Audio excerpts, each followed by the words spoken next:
আচ্ছা, একটা মানুষের সৌন্দর্য বলতে কি তার বাহ্যিক রূপটাকেই বোঝায়? যেমন ধরো, ছোটবেলায় আমার ওয়েট যখন একটু বেশি ছিল, তখন প্রায়ই আমাকে শুনতে হতো মুটি, জলহস্তি, তোকে কোন ছেলে বিয়ে করবে, এই সমস্ত কথা।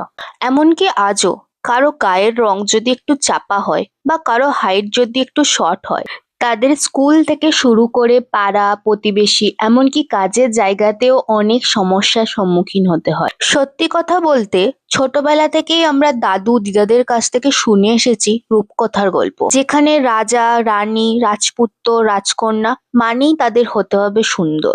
হয়তো সেই কারণেই ছোটবেলা থেকেই আমাদের মনে বাসা বাঁধে সৌন্দর্যের আসল মানে হচ্ছে রূপ। কিন্তু আসল সৌন্দর্য কি এগুলো দিয়ে বিচার করা যায়?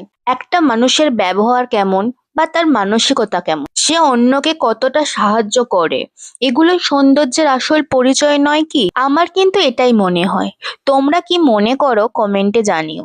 দেখো, তোমাদের সাথে কথা বলতে বলতে আমার রান্নাটাও কমপ্লিট হয়ে গেল।